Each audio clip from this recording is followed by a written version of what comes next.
So, does that weapon of yours have a name? The wolf inquired with unrestrained enthusiasm. If his voice didn't already give it away, then the ferocious wagging of his tail most certainly did. There's a lot of nomenclature involved, but for the purposes of this conversation, I'll try to keep it brief. We call it a gun, Thalmin. The gun. A tool as varied in complexity as the problems it was designed to solve. An answer to a question that has been asked in 1,000 different languages, over 1,000 different ways, across 1,000 different eras. A question that ultimately boiled down to a single, simple sentence. What is the most effective way to kill? For most of human history, and the Nexus it seems, the answer was almost always reliant on solutions as simple and as limiting as the hands that gripped them. From the club to the blade and the spear to the polearm, strength and skill had proven itself time and time again as the only reliable means to achieving this deceptively simple end. Acting as the indisputable limiting factor to any who attempted to answer this age-old question. This placed a hard limit on things. Most notably, it restricted scalability and accessibility.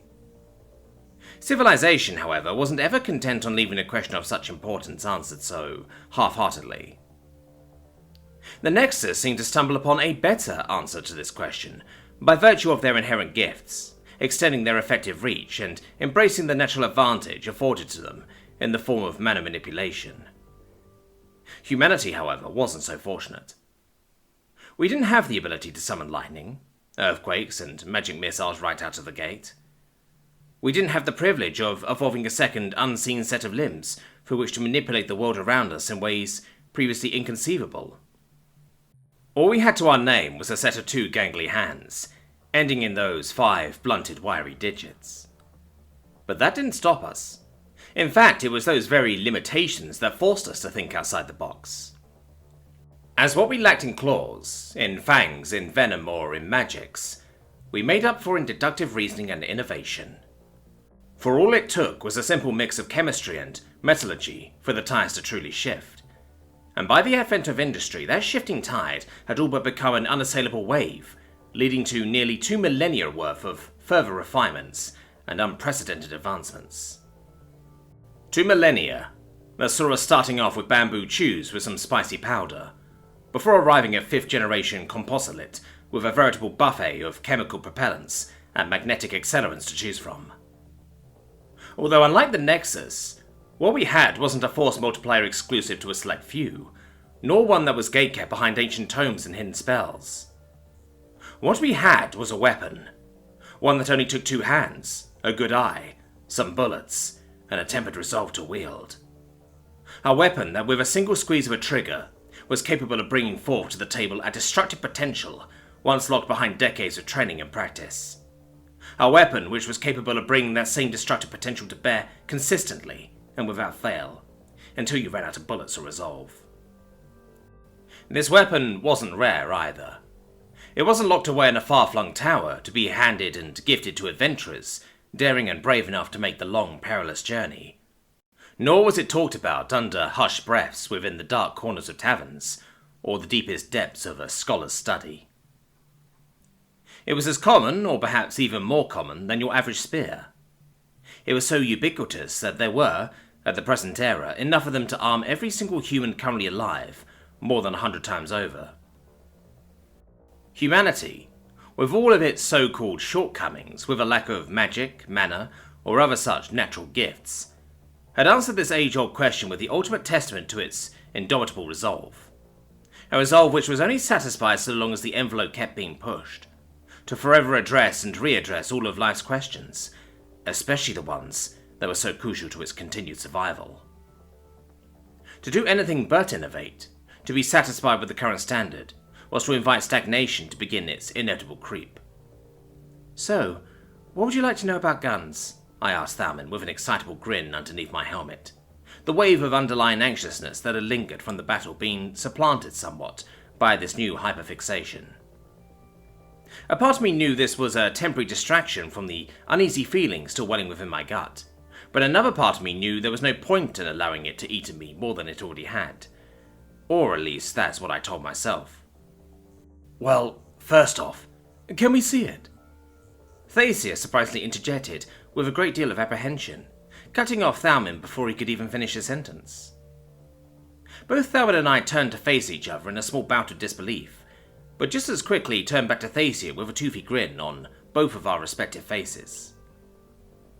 The avian, however, didn't seem to share in either of our enthusiastic spirits. We made our way over to the sofas and lounge chairs, set against the backdrop of the deep orange rays of the dwindling sunlight. It was here that I once more found myself palming my holster, and the magnetic locks that kept my sidearm virtually impossible to rip from my side. The only real way of doing so would be to disable the suit's power supply, which really did give a whole new meaning to prying it from my cold, dead hands. All right, I spoke to no one in particular, as I flicked open the maglocks, only for my heart to flutter. This wasn't the fluttering of excitement, however. I knew how that felt, and this wasn't it.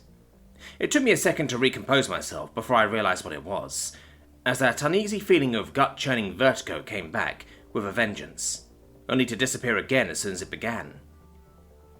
My breath hitched for a moment, my shaky hands taking a second to steady themselves. My mind didn't immediately register it, but the feeling was undeniably similar to when I'd first unlocked the pistol from my side back in the gardens. I refused to let it get to me, however. It was literally just one engagement. I was fine. Resuming the motions that had all but been drilled into muscle memory by this point, I pulled out the gun in a single swift motion. The weapon's safety is automatically set by default as paired with the suit's current threat alert status. As expected, both Thacia and Thalmin's gazes were utterly transfixed by the decidedly simple weapon, held firmly in my hand.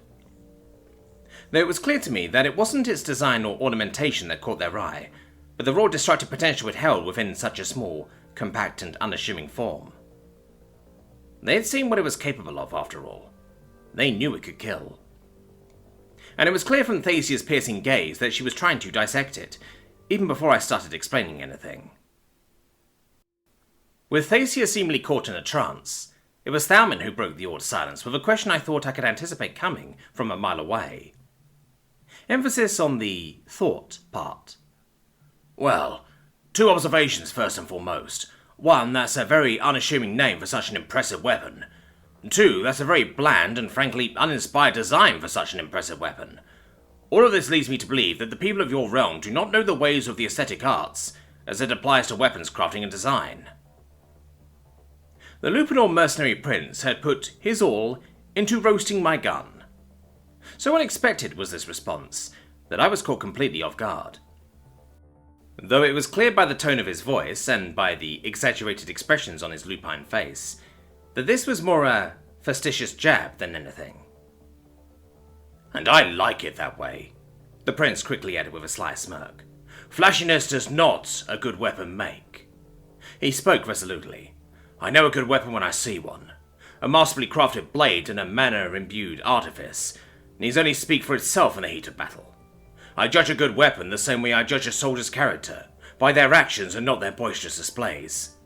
The moment a weapon attempts to speak outside of its intended role is the moment that weapon loses all pretenses of its original purpose, relegating it to becoming more of a decorative piece than a functional tool. The design of a weapon ultimately speaks volumes to the values of its people of origin, which in your case, Emma, means that my respect for your people yet again grows stronger.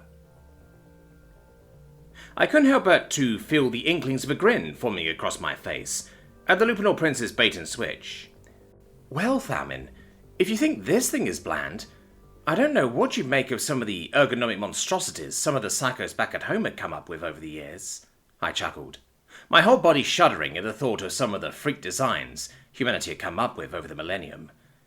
Compared to what's being passed off as standard issue nowadays, this thing is borderline art. I spoke off-handedly, which seemed to catch Thacia's attention, but not enough to elicit any questions or comments just yet, as she merely looked on with that same apprehensive look of dread. Thalmin, however, seemed content enough to continue with an unrestrained bout of enthusiasm. Let's leave that discussion for another day, for now. I want to know just how this gun of yours works, Emma. I think that's what we're both dying to hear.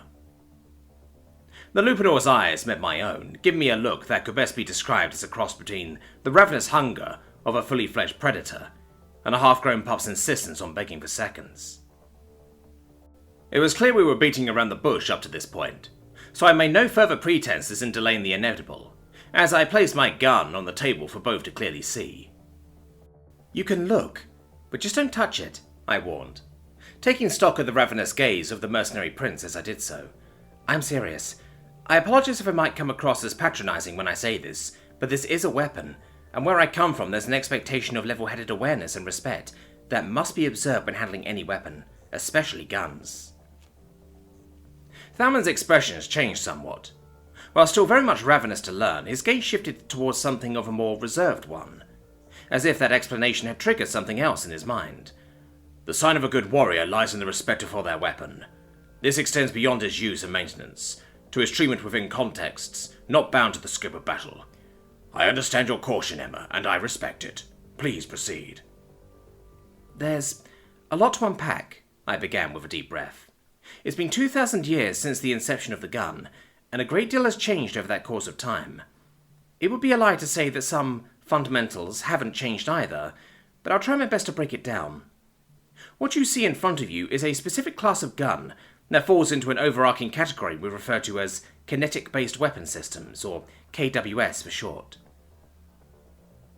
"I'm starting to see that your culture seems to have a rather unhealthy affinity for abbreviations, Emma.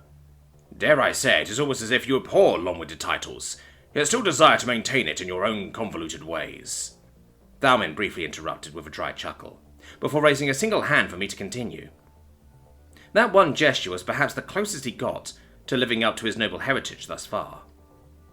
Well, he isn't wrong, I thought to myself, before moving onward just as swiftly. At its core, KWS's work by accelerating a solid-state projectile at high velocities towards its intended target. The end goal, as you can imagine, is usually to inflict damage through penetration for the purposes of neutralization. "Like a bow or a crossbow," Thalmin interjected once more. This time, however, it was done in a clear attempt to understand, as he attempted to tie the concept to something he had some familiarity with. "Fundamentally, yes. They both accelerate a solid-state object towards a target. However, there's a component of that description that places bows, crossbows, and any mechanically charged weapon into its own subcategory." "That component being?" "The fact that contemporary KWSs are defined by the accelerant component being anything other than mechanical. And by mechanical I mean a user's strength. The draw of a bowstring, the cranking of a crossbow's winches, all of that qualifies as mechanical charging, as it relies on the user putting in the energy to fire the projectile forwards. In effect, any kinetic weapon which relies on the direct or compound translation of physical strength to kinetic energy is no longer really utilized and so isn't classified as a contemporary KWS.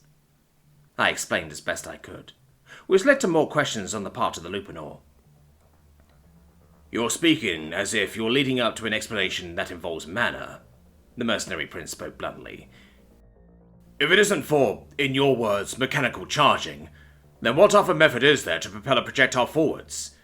It's at this point that I'd expect a Nexian mage to come in to enlighten us on the wonders of mana-imbued weaponry, but..." The Lupinor prince paused for effect, as if to emphasize the point he was making. "I understand that mana is dangerous and entirely unheard of in your realm. So, and this is not my attempt to sound like Eleanor." He leaned in forwards, his eyes practically inches from the gun at this point. "Pray tell, what exactly is causing this hidden projectile to surge forwards, a speed reserved only for the mana-imbued weapons of the Nexian Outer Guards?" The wolf was very much animated at this point. His tonality, his expressions, everything about him was trying desperately to understand a weapon so far removed from his reality. Which gave me pause, as Thacia seemed to be doing the exact opposite, as she sat there, completely unflinching, her eyes still glued to the weapon sitting idly on the wooden coffee table. "You're right, Thalmin." I acknowledged the wolf's assertions with a single nod. There's no mana involved.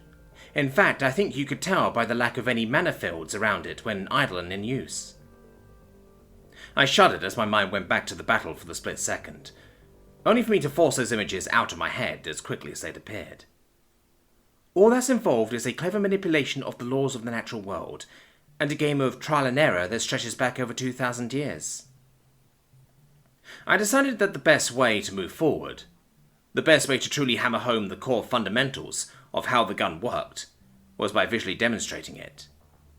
Without the actual discharge aspect of it, of course.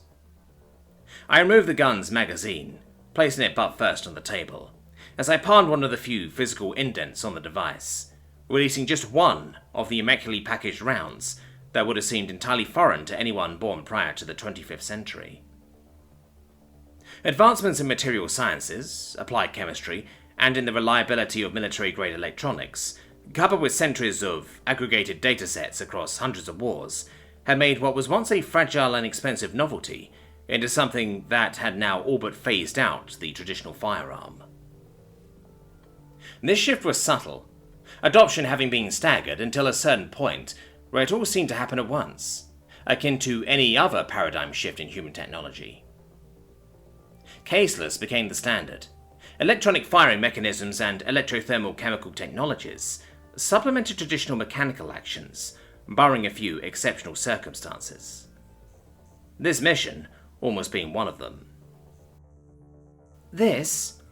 I held the round between my fingers, pinching what amounted to a rectangular pellet that looked as if it had come straight out of a stack of those high-chew candies, is both the projectile and what we call the propellant.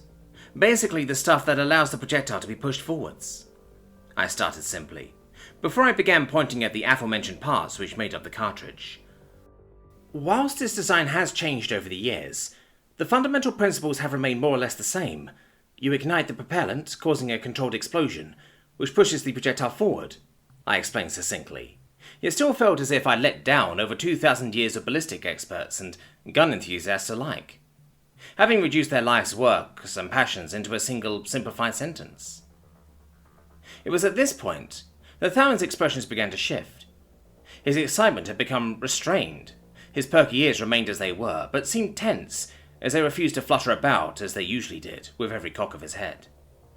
Something started to click inside of the wolf, as his questions began reflecting his newfound understanding of the terrifying weapon sat benignly in front of him.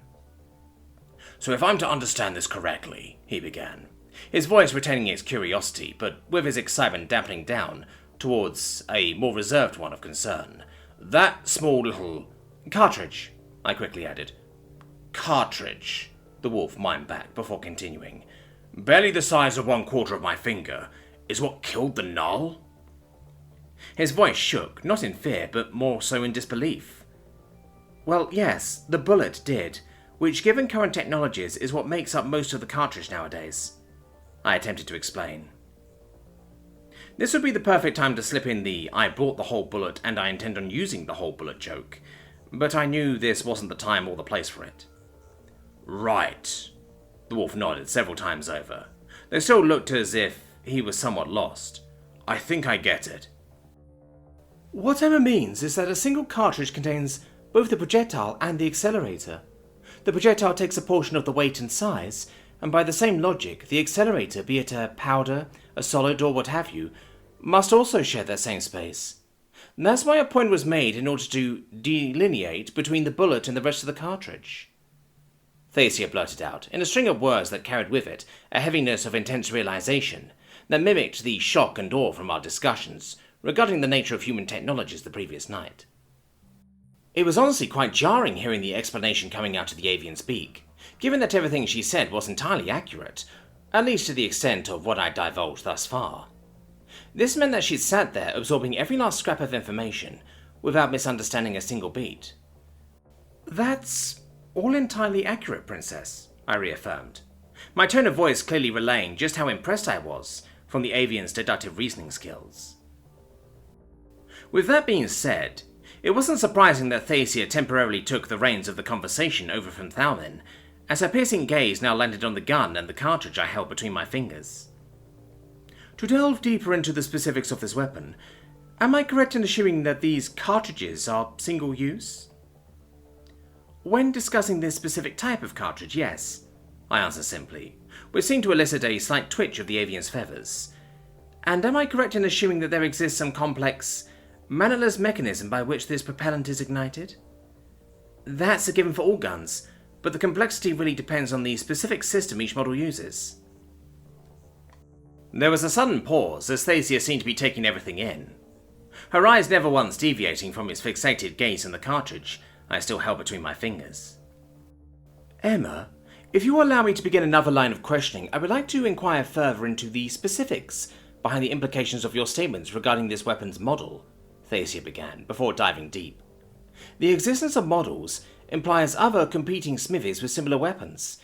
However, the nature of this weapon seems to be so very precise. It seems more akin to a hyper-specialized artifice, one which a team of leading blacksmiths would find challenging to make, let alone a competing number of smithies. This is not to mention how I am being led to believe that this weapon is being utilized en masse, given your mentioning of this particular model being a standard-issued weapon. Which brings me to my next point. The avian took a deep, sharp breath. Emma, are you implying that this model of weapon, and others like it, are the standard weapon of carry for the soldiers of your realm? It was clear to me now what had been gnawing at the princess throughout this entire conversation, and it was clear that only one answer would address this gnawing anxiety, as I took a deep breath in before responding simply and bluntly. Yes. The colour from the pair's faces had all but been drained at that answer, or at least I assumed that was what the puffing up of Thacia's feathers and the deep sullen whine from Thalmin meant. It was with this revelation that Thalmin had firmly placed his entire muzzle into the crock of his hands. I could see his pupils dilating, his legs starting to shake in place as the ramifications of this revelation started to sink in. Every soldier's a battle mage, he spoke under hushed breaths to himself. Correction.